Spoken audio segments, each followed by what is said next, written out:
सारे बंद कर दो, पता चल जाएगा। लाइट हो गया लाइट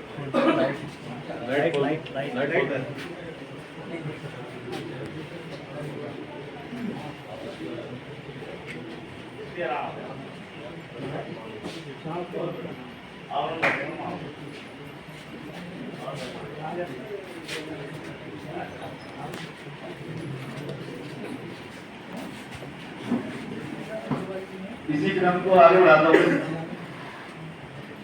अब मैं भारतीय उपाध्यक्ष श्री अंजाव सिंह जी का निवेदन कर रहा हूँ कि वहाँ अपने विचार दें।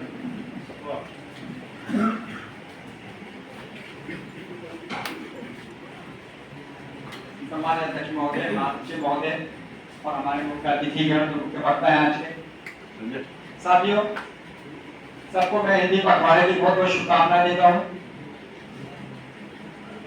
हिंदी एक ऐसी भाषा है जो हमें हमारी पहचान है, हमारी संस्कृति, हमारी सभ्यता, हमारे एक संस्कार सिखाती है। हिंदी से इसीलिए हिंदी को अब लोग जो है हमारे देश में भी इसको अपनाना शुरू किया है, क्योंकि सारी भाषाएं हैं लेकिन जो संस्कार हमें हिंदी सिखाती है, ऐसी भाषा कोई नहीं है दुनिया में जो संस्कार तो हिंदी सिखाती है।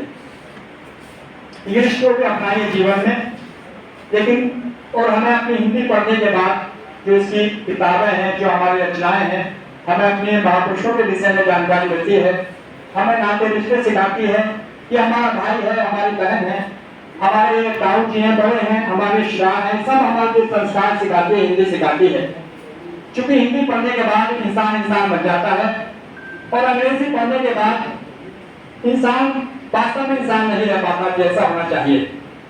कहा जाता है कि हिंदी जो एक अक्षर आ से अनुरूप से शुरू होती है और इंसान को या से यानी बनाकर छोड़ जाती है, और अंग्रेजी के बारे में कहा जाता है वो भी एक से शुरू होती है लेकिन जेबरा बनाकर छोड़ जाती है, यानी हमें पशु बनाकर छोड़ जाती है। हकीकत ये है, हमें आज हिंदी इंग्लिश में देख रहे हैं कि आज हम देखते हैं कि हमारे सासू माँ कितना प्यारा शब्द है, ये हमारी सासू माँ है। हम हिंदी में कहेंगे तो मदर इन लॉ, जैसे कि जमानत की बहस हो रही है, फादर इन लॉ ससुर को फादर इन लॉ, जैसे कि हम बहस कर रहे हैं, इनका कानून कहाँ से घुस गया इसमें। तो निसंदेह ये चीजें जो है आप हम देख रहे हैं कि माँ, हमारी माँ, माता जी, अब मम्मी हो गए, मॉम हो गई, फादर बने तो डैडी हो गए, डैड कर दिया हमको। निसंदेह हम पतन की ओर जा रहे हैं।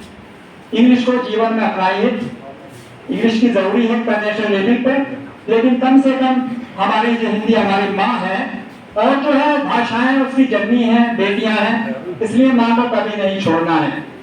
हमेशा माँ को अपने दिल से लगाकर रखना है, तभी हम विकास कर पाएंगे और तभी हम सीख पाएंगे। ना तो हमें गौरवान्वित महसूस करता हूँ, अपने आप को गौरवान्वित महसूस करता हूँ मैं ऐसे प्रदेश में हूँ, ऐसे देश में हूँ जहाँ हिंदी ऐसी भाषा बोली जाती है। और मैं ये भी खुश होता हूँ कि मैं इस हिंदी में जैसे प्रेमचंद जी जैसे महान कहानीकार हुए, महादेवी वर्मा जैसी महान कवित्री हुई, जो हमें सिखाते हैं। आज हम प्रेमचंद जी की जो अगर कहानी पढ़ देते हैं पंच परमेश्वर, तो निसंदेह अगर हम उसको दिल से पढ़ देंगे कभी ना इंसाफ की नहीं सोचेंगे। आज मेरी माँ भी बहुत हो चुकी है, हमारा भी एक बेटा है, लेकिन अगर मैंने किताब उनको लाकर दी ईद का प्रेमचंद जी की एक ऐसी कहानी है जिसमें पोते और उसकी दादी की इतनी मार्मिक चित्र है कि उसको पढ़कर आंसू आ जाते हैं। अगर बच्चे ऐसी किताबें पढ़ेंगे तो निसंदेह कभी अपने परिवार में अपने बुजुर्गों का सम्मान करना नहीं छोड़ेंगे। ऐसे ही महादेव वर्मा जी ने बहुत अच्छी रचनाएं लिखी हैं, निसंदेह हम गौरवान्वित हैं। ऐसी भाषा हमारे, ऐसे लेखक हमारे बीच हुए, हम उस भाषा में हैं।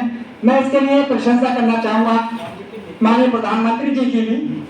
निसंदेह चूंकि वो गुजरात से आते हैं, लेकिन कभी उन्होंने गुजराती भाषा में उनको बोलता हुआ नहीं देखा होगा, हमेशा हिंदी में बोलते हैं और बेहतरीन हिंदी बोलते हैं।